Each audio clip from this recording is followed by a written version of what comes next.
السلام علیکم۔ الحمد لله نحمده ونستعينه ونستغفره ونؤمن به ونتوكل عليه ونعوذ بالله من شرور أنفسنا ومن سيئات أعمالنا من يهده الله فلا مضل له ومن يضلله فلا هادي له ونشهد أن لا إله إلا الله وحده لا شريك له ونشهد أن سيدنا ونبينا ومولانا محمدا عبده ورسوله صلى الله تعالى على خير خلقه محمد وآله وأصحابه أجمعين. أما بعد فأعوذ بالله من الشيطان الرجيم. بسم الله الرحمن الرحيم. إن الله اشترى من المؤمنين بأنفسهم وأموالهم بأن لهم الجنة يقاتلون في سبيل الله. صدق الله مولانا العظيم. برائے محترم اور برادر عزیز،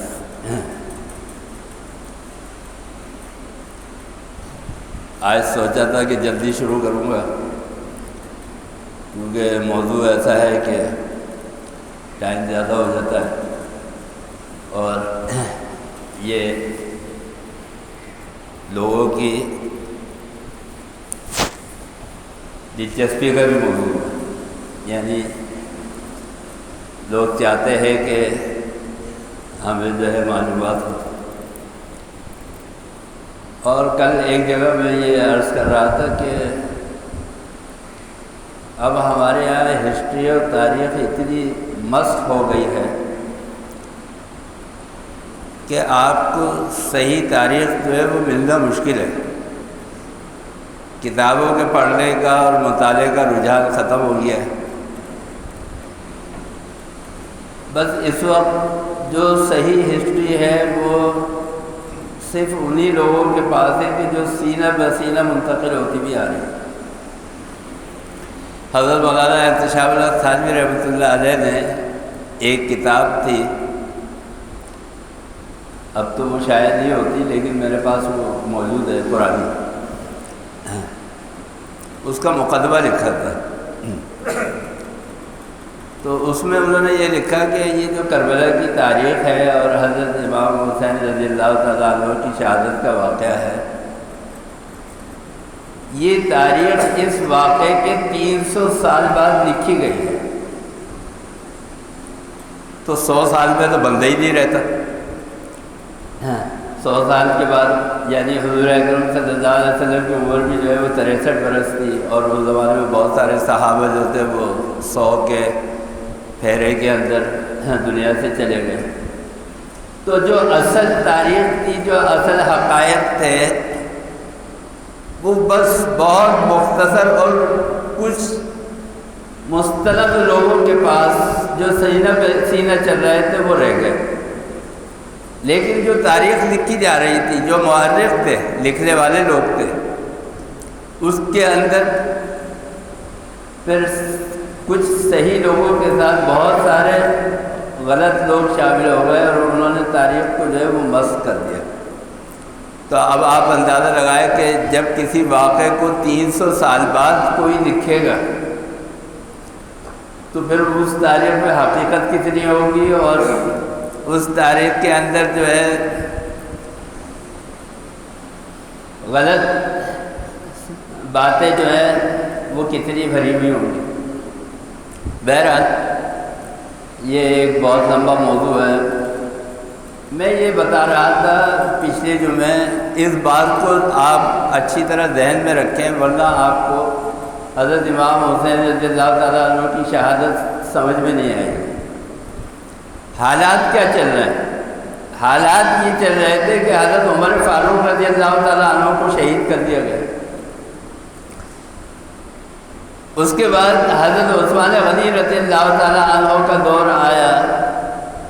اس کے اندر چپکلیشیں اور اختلافات چل رہے تھے، یہاں تک کہ آپ کو بھی شہید کر دیا گیا حضرت عثمان رضی اللہ تعالیٰ.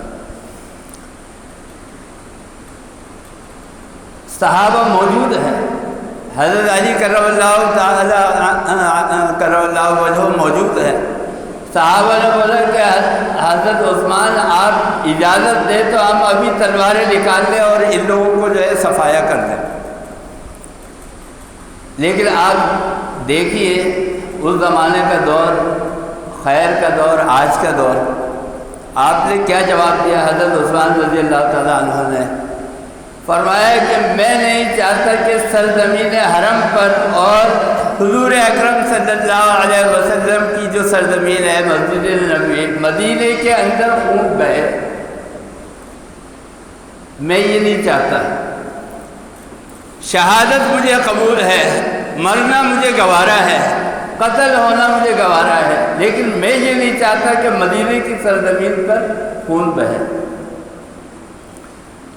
اچھا، جب شہادت ہو گئی حضرت عثمان غنی رضی اللہ تعالیٰ عنہ کی، تو اس کے بعد حضرت علی کرم اللہ وجہ کے ہاتھ کے اوپر کچھ لوگوں نے بیعت کر لی، لیکن حضرت معاویہ رضی اللہ تعالیٰ عنہ نے یہ ایشو اور یہ موقف پیش کیا کہ خلافت کا آہیہ بعد میں ہوگا، پہلے آپ حضرت عثمان کے جو قاتل ہیں ان کو پکڑے. اچھا، کوئی اگر ایک بندہ آئے اور اس کے ہاتھ میں پستول ہو، ریوالور ہو اور ٹیٹی سے وہ کسی کو مار دے تو اس کو آپ شناخت کر سکتے ہیں کہ بھائی اس نے مارا ہے.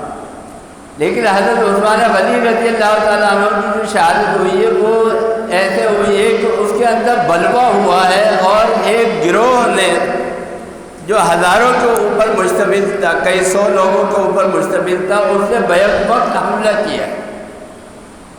اب حضرت علی کرم اللہ وجہ سے فرماتے ہیں میں کیسے پکڑوں؟ یہ تو عدالت لگے گی، مقدمہ چلے گا، کوئی گواہی دے گا، گواہ کوئی بھی نہیں. حضرت نائلہ جو زوجہ مطہرہ ہیں ان سے پوچھا حضرت عثمان غنی رضی اللہ تعالیٰ عنہ کی اہلیہ کہ کون کون تھا؟ تو فرمایا کہ ایک تو حضرت ابو بکر کے صاحبزادے تھے محمد ابن ابی بکر، وہ آئے اندر، لیکن حضرت عثمان غنی رضی اللہ تعالیٰ عنہ نے جب ان کو ان کے باپ کا واسطہ دیا کہ تمہارے باپ اگر اس وقت یہاں ہوتے تو تم اب کیا کرتے، تو پھر انہوں نے اپنی تلوار اندر رکھ لی اور باہر چلے گئے، اس سے ہٹ گئے. اور حضرت نائلہ نے فرمایا کہ باقی دو اور لوگ تھے لیکن ان کو میں جانتی نہیں وہ کون لوگ تھے. اچھا، یہ ہوا. پھر جو خارجی لوگ تھے انہوں نے ان میں سے اکثر لوگوں نے حضرت علی کرم اللہ وجہ کے ہاتھ کے اوپر بیعت کر لی، یعنی جن کے اوپر شبہ ظاہر کیا جا رہا تھا کہ یہ شہادت عثمان کے اندر ملوث ہے، انہوں نے حضرت علی کے ہاتھ کے اوپر بیعت کر لی. تو حضرت معاویہ رضی اللہ تعالیٰ عنہ نے کہا کہ یہ کیا ہوا؟ مطلب یہ کہ وہی لوگ جن کو ہم کہہ رہے ہیں کہ یہ قاتل ہے وہی آپ کے ساتھ ہے، تو ہمیں تو انصاف ملنے کی توقع نہیں ہے. بہرحال یہ ایک اختلاف چلا، اس کے نتیجے میں حضرت علی کرم اللہ وجہ کی خلافت کے اندر بھی شورش رہی. میں یہ بتا رہا ہوں حالات کیا تھے، حالات کیسے پیدا ہوئے حضرت امام حسین رضی اللہ تعالیٰ عنہ کے واقع کربلا تک آنے میں. پھر حضرت علی کرم اللہ وجہ کو شہید کر دیا گیا. آپ بھی شہید ہو گئے۔ اب اور مسئلہ کھڑا ہو گیا۔ اچھا، حضرت علی کرم اللہ وجہہ نے جب یہ دیکھا کہ حضرت عثمان رضی اللہ تعالیٰ عنہ کی شہادت ہو گئی ہے، حضرت عمر فاروق رضی اللہ تعالیٰ عنہ کی شہادت ہو گئی ہے، اور اب ایسا محسوس ہوتا ہے کہ ان سازشوں کے نتیجے کے اندر مدینے میں خون بہے گا، آئندہ جو حالات نظر آ رہے تھے ان کو، تو انہوں نے یہ اندازہ لگا لیا کہ مدینے میں خون بہے گا، تو انہوں نے اس کے پیش نظر مدینے سے دارالخلافہ جو ہے وہ منتقل کر دیا عراق کوفے کے اندر، تاکہ اگر کچھ بھی ہو، ہمارے جو بڑے بزرگ یہاں پہ بیٹھے ہوئے ہیں وہ جانتے ہیں کہ پہلے کراچی جو تھا پاکستان کا دارالخلافہ تھا، دارالحکومت یہی تھا۔ اس کے بعد یہاں بھی اسی طرح کے لڑائی جھگڑے دنگا فساد شروع ہو گیا، تو پھر یہ فیصلہ کیا گیا کہ کراچی سے دارالحکومت جو ہے وہ منتقل کر دیا جائے اسلام آباد، تاکہ جو دارالحکومت ہے جہاں سے گورنمنٹ چلائی جانی ہے وہاں تو امن و امان ہو۔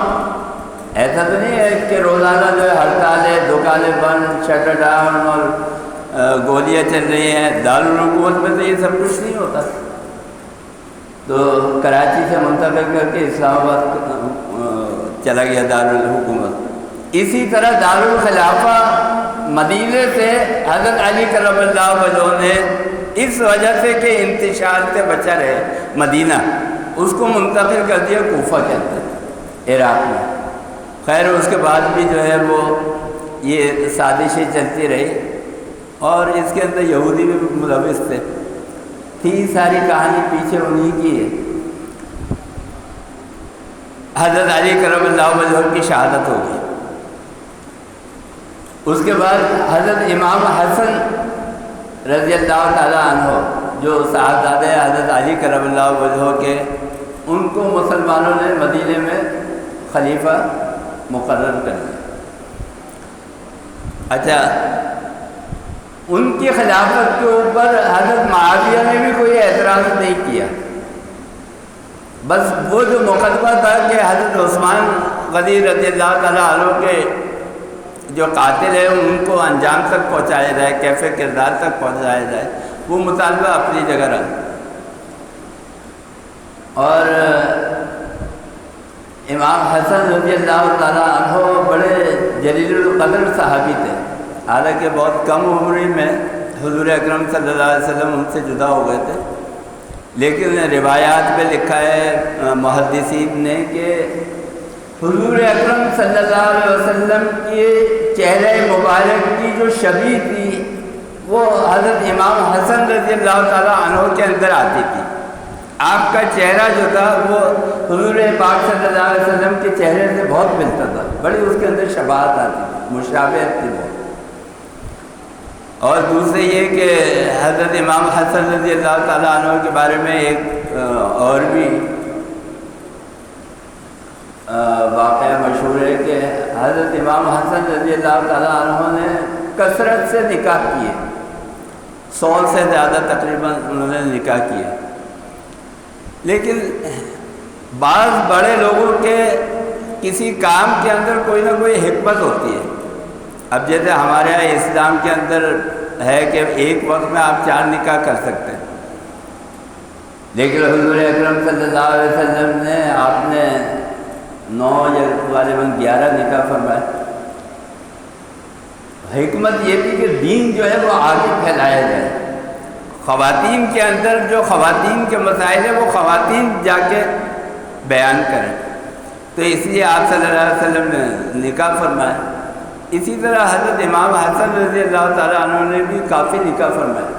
اچھا، اس میں بہت سارے مسئلات پیش نظر ہوتی تھی، دیکھا کوئی غریب ہے، کسی نے کہا اس کی آپ مدد کر دیں، تو اس کی مدد کرنے کے لیے اس سے نکاح کر دیا، اس کو پیسہ دے دیا، مال و دولت دے دیا۔ پھر اگر اس سے پوچھا رہنا چاہتی ہو، اس نے بولا مجھے چھوڑ دے، اگر چھوڑنے کا کہا تو چھوڑ دیا۔ تو اسی طرح یہ نہیں تھا کہ ایک وقت میں 100 بیویاں ان کے نکاح کے اندر ہر وقت تھی، ایسا نہیں تھا، بلکہ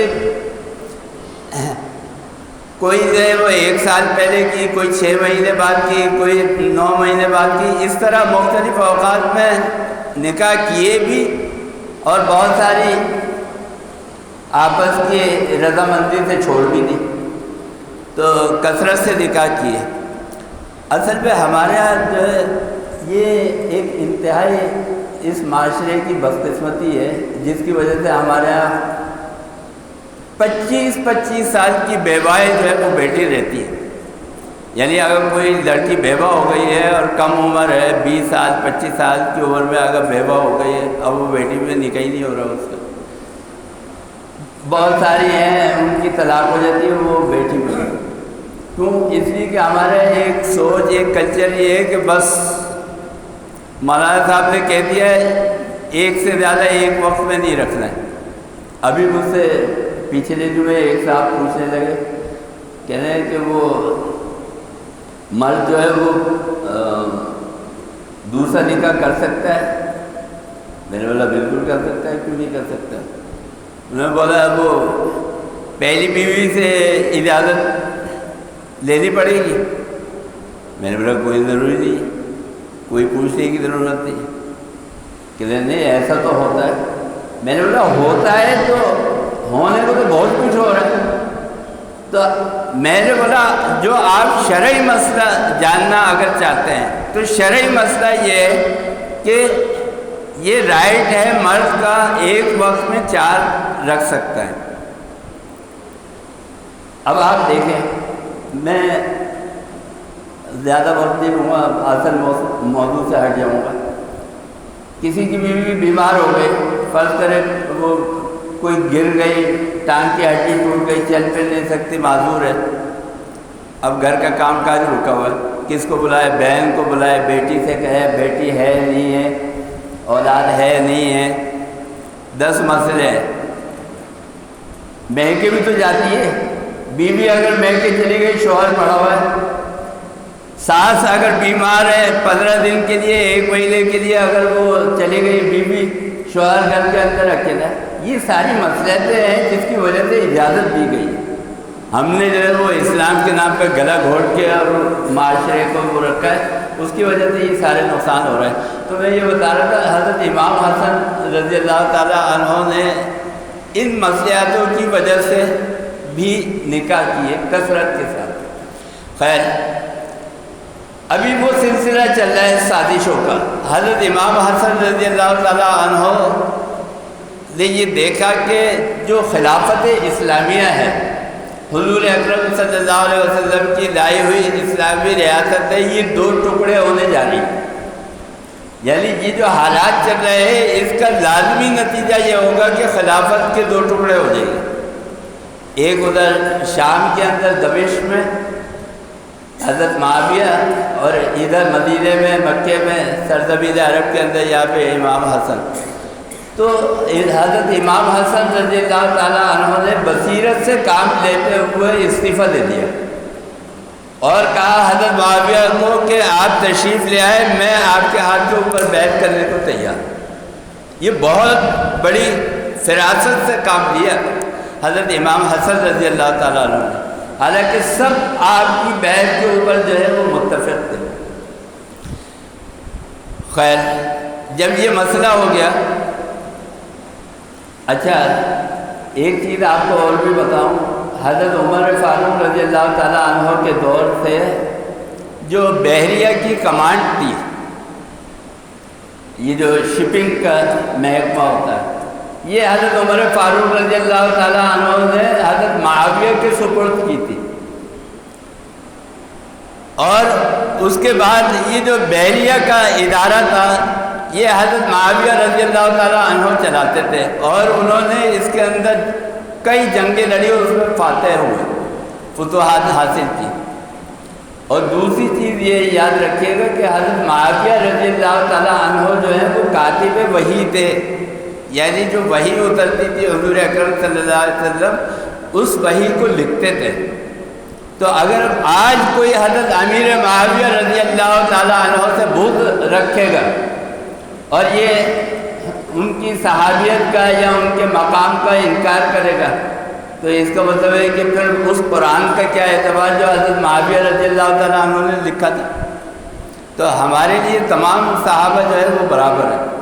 خیر، میں عرض یہ کر رہا تھا کہ حضرت امام حسن رضی اللہ تعالیٰ عنہ کے بعد حضرت معاویہ رضی اللہ تعالیٰ عنہ کا دورہ ہے اور خلافت بہت اچھے طریقے سے چل رہی تھی اور بہت فتوحات بھی ہو رہی تھی، کیونکہ یہ جو بنو امیہ کا خاندان تھا، ایک بات یہ یاد رکھیے، دو خلافتیں چلی ہیں، ایک بنو عباس کی اور ایک بنو امیہ کی۔ تو بنو عباس جو تھا، اس کے ذمے جو خدمات تھی وہ حرم کی خدمات تھی، حرم پاک کی، خانہ کعبہ کی۔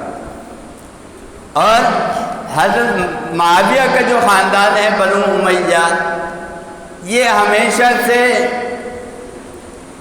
جنگجو رہا ہے۔ یہ سمجھیے کہ ان کا خاندان زیادہ تر جو ہے فوج میں تھا، اور حضرت معاویہ رضی اللہ تعالیٰ عنہ جو ہے وہ اس وقت کے، آج کی زبان میں سمجھانے کے لیے کہہ رہا ہوں، چیف آف آرمی اسٹاف تھے، یعنی فوج کے کمانڈر اس وقت ہوتے تھے۔ بنو امیہ کے خاندان کے اندر یہ چیز جو تھی یہ موجود تھی، تو آپ نے بڑی فتوحات حاصل کی۔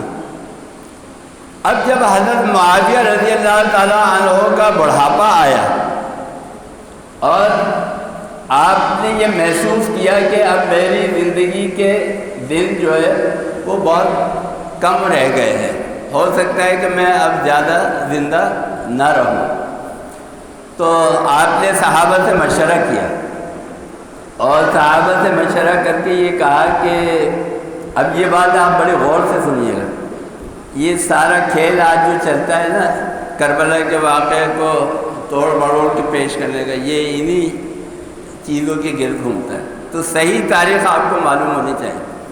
تو حضرت معاویہ رضی اللہ تعالیٰ عنہ نے مشورہ کیا صحابہ سے، اور بڑے بڑے جلیل القدر جو صحابہ ہیں وہ موجود ہیں، اور ان سے کہا کہ آپ دیکھ رہے ہیں کہ ہمارا جو اسلامی ریاست کا ڈھانچہ ہے وہ کس طرح جو ہے پچھلے کئی ادوار سے انتشار کا شکار رہا ہے، اور اس کے اندر شہادتیں بھی ہوئی، 3 شہادتیں ہو گئی خلفائے راشدین کی۔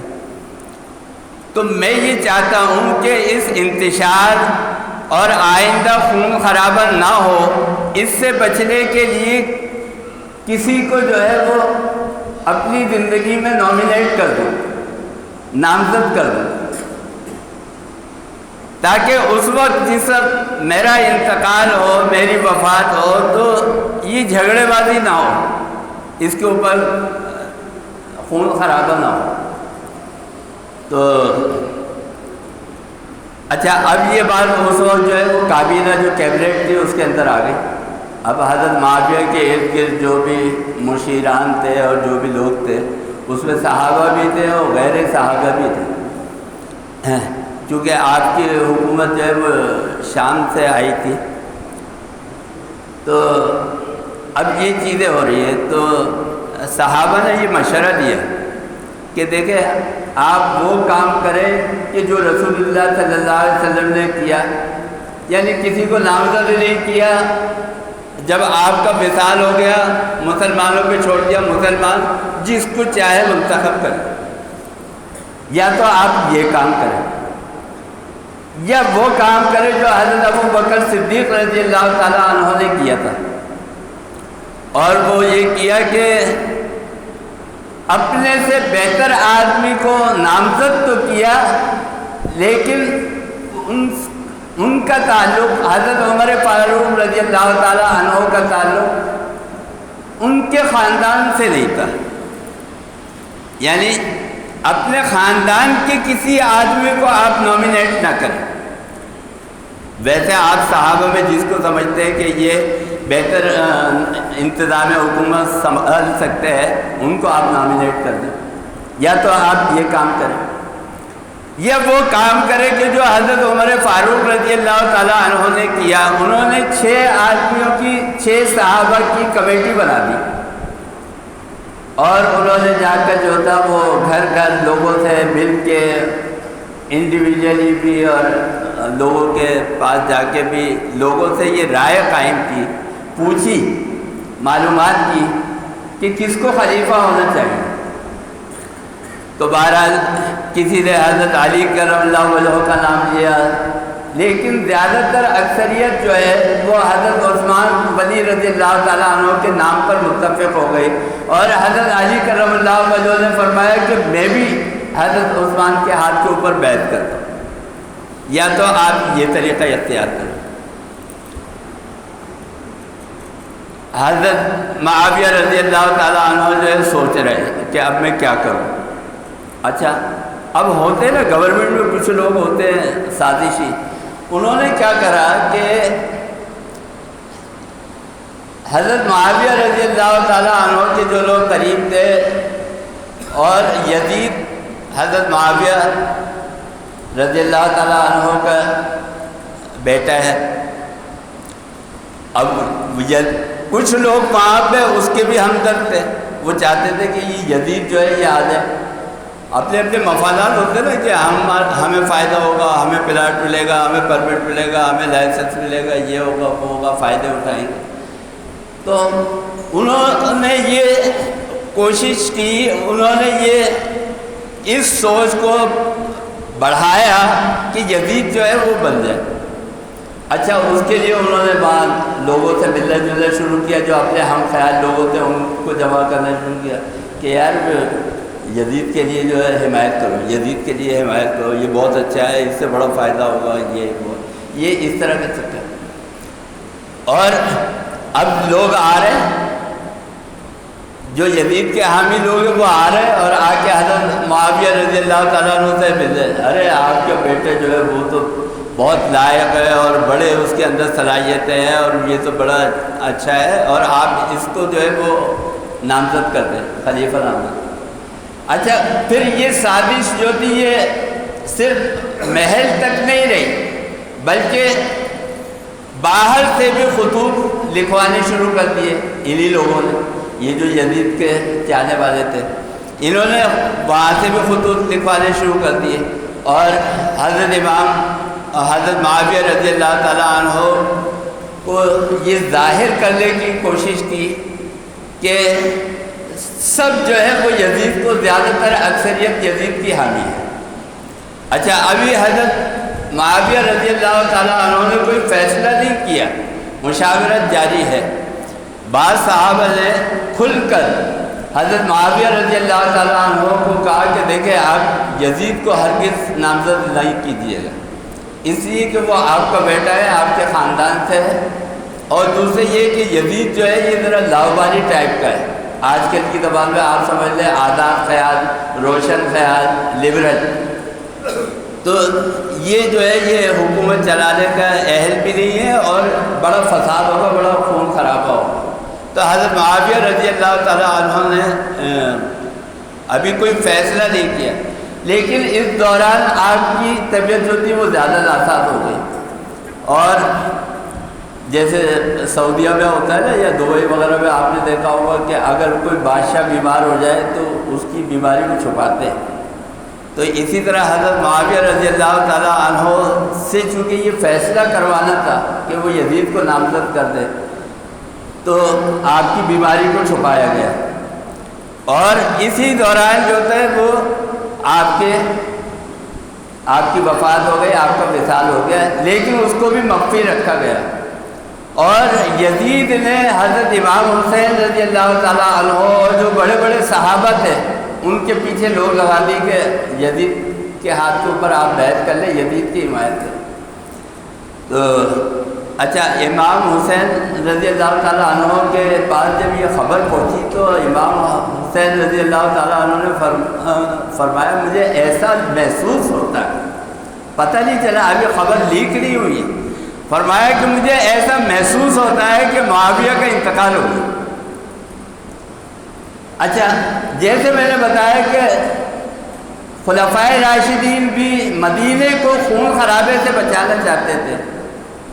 حضرت حسین رضی اللہ تعالیٰ عنہ نے عبداللہ ابن زبیر، عثمان بن طلحہ، عبد الرحمن ابن عوف اور بڑے بڑے صحابہ سے مشورہ کیا کیا کرنا چاہیے۔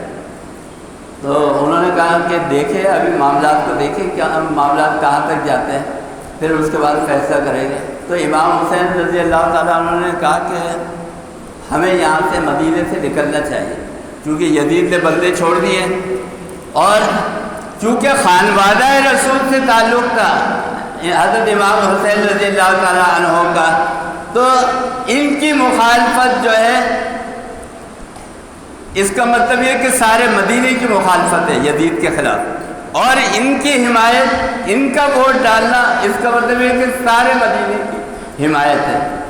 تو یزید نے بھی بندے چھوڑ دیے تھے۔ حضرت امام حسین رضی اللہ تعالیٰ عنہ جو ہے یہاں سے نکل گئے، مدینے سے خاموشی کے ساتھ رات کو نکل گئے۔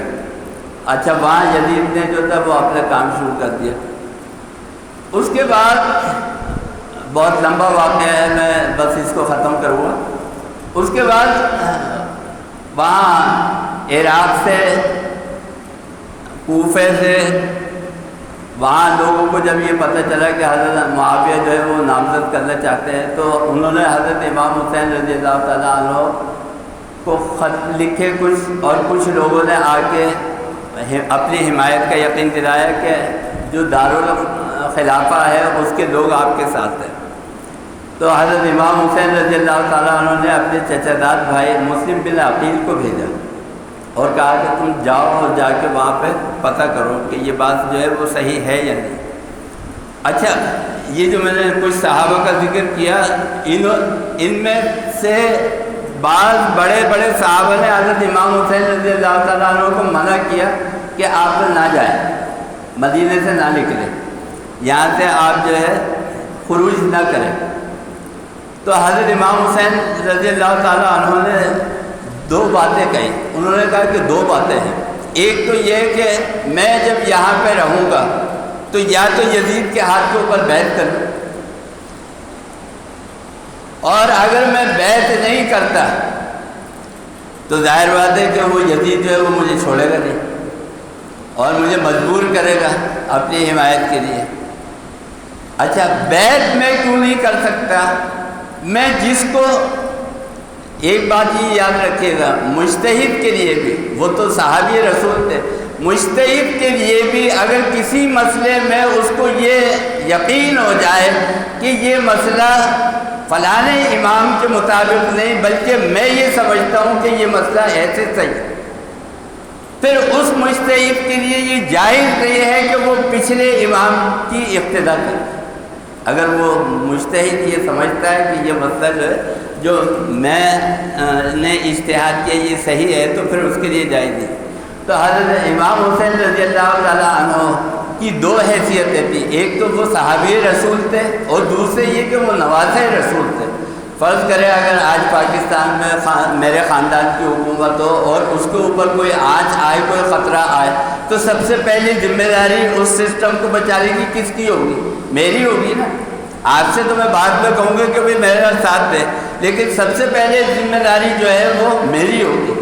اسی لیے وہ سسٹم کہ جو بادشاہیت کو ختم کیا تھا سرکار دو عالم صلی اللہ علیہ وسلم نے اور خلافت کا نظام قائم کیا تھا، اس کو جب خطرہ ہوا ہے تو اس وقت میں حضرت امام حسین رضی اللہ تعالیٰ عنہ کے علاوہ کسی اور کی سب سے زیادہ ذمہ داری اس وقت کسی اور کی نہیں تھی، حضرت امام حسین کی تھی کہ اس سسٹم کو بچائے، خلافت کے نظام کو بچائے، ملوکیت کے نظام کو نہ آنے دیں۔ تو اس طرح جو ہے وہ حضرت امام حسین نے کہا میں یزید کے ہاتھ کے اوپر بیعت نہیں کروں گا۔ بہرحال مسلم بن عقیل جو ہے وہ چچا داد بھائی گئے ہیں، وہاں کے لوگوں نے یقین دلایا کہ ہم آپ کے ساتھ ہیں۔ انہوں نے خط لکھا امام حسین کو کہ ہاں یہاں عراق کے اور کوفے کے لوگ جو ہے وہ آپ کے ساتھ ہیں اور آپ آ جائیں۔ تو آپ نے مزید آگے جو تھا وہ سفر شروع کر دیا۔ اس کے بعد یزید نے اپنے کارندے تو چھوڑے ہوئے تھے، تو اس نے وہاں جو گورنر تھا ابن زیاد، اس کو خط لکھا کہ امام حسین اگر آئے تو یہاں سے بچ کے نہ جائے، اور یہاں تم ایسا ماحول پیدا کر دو، اور میری حمایت کے اندر یہاں پہ ماحول جو ہے وہ ہونا چاہیے، میری حکومت کا اعلان کر دو۔ ابن زیاد جو تھا وہ بہت ظالم آدمی تھا، منافق آدمی تھا، اس نے وہاں پہ ساری کارروائی، اچھا کچھ لوگوں کی جیبیں بھری، بریف کیس دیے، نوٹ دیے، کچھ کو تلواریں نکال کے کہا کہ کسی کو اگر یتیم ہونا ہے، بیوہ ہونا ہے، اگر کسی کو جان سے ہاتھ دھونے تو وہ مخالفت کرے، تو وہاں لوگ ڈر گئے، کچھ لالچ میں آ گئے، کچھ ڈر گئے۔ اکثریت جو امام حسین کے اس میں تھی، حمایت میں، وہ ڈر اور خوف کی وجہ سے یزید کے حامی ہو گئے، مطلب کچھ جو تھے خاموش بیٹھ گئے اور کچھ نے حمایت کر دی۔ تو حضرت امام حسین کو جب دوبارہ یہ اطلاع ملی کہ ایسا ہو گیا، تو انہوں نے فرمایا کہ اب تو میں نکل چکا ہوں، اب تو میں نکل چکا ہوں، اور نکلا ہوں ایک مقصد کے لیے، خلافت کو بچانے کے لیے۔ اب اگر اس کے اندر شہادت ہوتی ہے تو ہو، تو لہذا میں اب جو ہے اپنے مقصد سے پیچھے نہیں ہٹوں گا۔ تو یہ اس طرح پھر آپ وہاں کوفے کے اندر پہنچے ہیں، اور کربلا کے مقام پر پھر آپ کو روٹی پانی دانا سب کچھ بند کر دیا گیا ہے، اور آپ کے ساتھ جو ہے بہت برا سلوک کیا گیا ہے، وہیں پر پھر آپ کی شہادت ہوئی ہے۔ مقصد یہ تھا، آج بھی ہمیں اس واقعے سے ایک چیز تو جو ہے وہ سمجھنی چاہیے، خاص طور پہ جو ہمارا مذہبی حلقہ ہے، علماء کرام کا حلقہ ہے، کہ بات جب بولو حق بولو۔ ہمارے یہاں جو ہے وہ گھما پھرا کے آئیں بائیں شائیں کر کے وہاں سے نکلنے کی بچنے کی کوشش کرتے ہیں کہ یار اگر میں نے اس وقت ان کا ساتھ دیا، مولانا صاحب کا ساتھ دیا، تو یہ سوسائٹی والے جو ہے یہ بولیں گے کہ یار دیکھو کس کی حمایت کر رہے ہیں، یہ کر رہے۔ کسی بھی جگہ، کسی بھی مسئلے کے اندر حق کا جو ہے وہ ساتھ دینا چاہیے۔ یہ حضرت امام حسین کا سبق ہے، یہی مجھے اس وقت آپ کے سامنے چند باتیں عرض کرنی تھی۔ وآخر دعوانا الحمدللہ۔